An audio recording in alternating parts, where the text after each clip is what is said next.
Fallen Leaves by Lynn Pugh. First of all, mix up your colours. I usually start with yellow and make several patches of that. You're going to need to make oranges, browns and greens.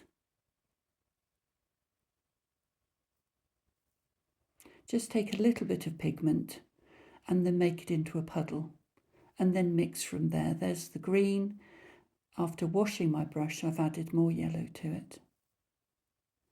Browns will be the green plus a bit of the permanent rose, and other mixes will give different browns. Tape all the way around the outsides of your paper, and you'll need clean water, a large flat brush and a slightly smaller one too, some paint and some salt. Wet the paper in all directions. Don't forget to lift it and look for any dry patches. And then once you've done that, take the smaller flat brush and dot on your colours. Spread them around the page. Don't think too much about what will look like a leaf. Just dot the colours on, because they're going to carry on spreading for a long time, so you don't really have any control.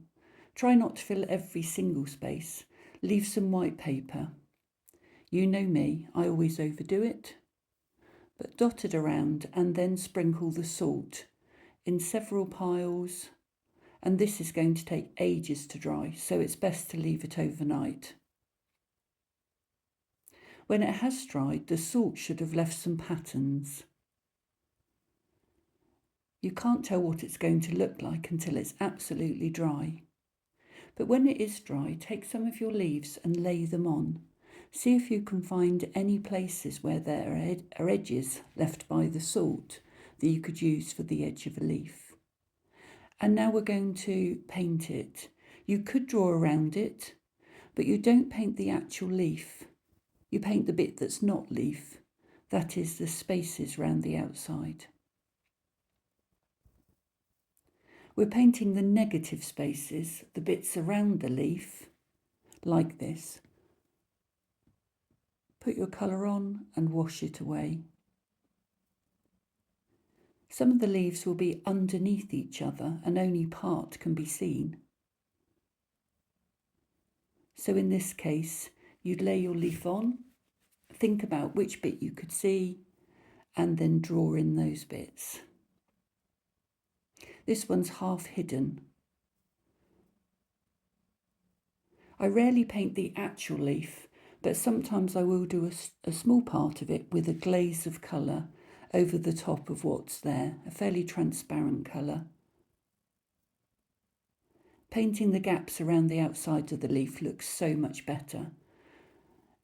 You paint only a small bit at a time and then you soften it away with a clean damp brush. Like this.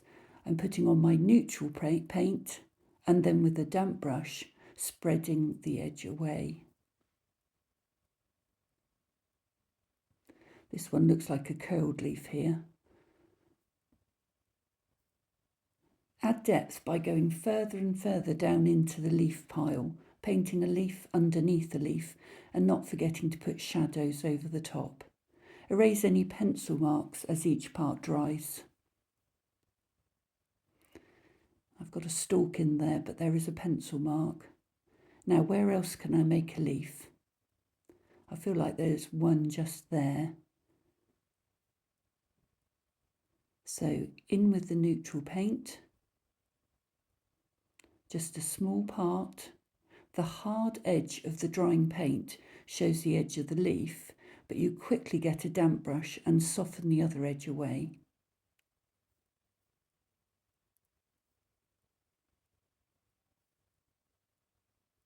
Feels like there's a curled up leaf there.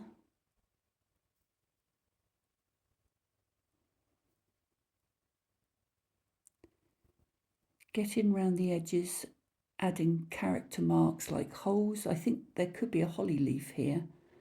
There isn't a holly leaf yet, but I'm going to put on some neutral paint, leaving the hard edge to show the leaf and then softening the other edge away.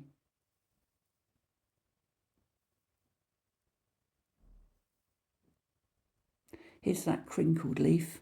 I'm going back in and making it a bit stronger. I'm just using what I can see in the salt marks. That's it again, just putting a little bit of colour on to strengthen some of them up. This technique gives an original organic look to something that could look a bit stiff and formal.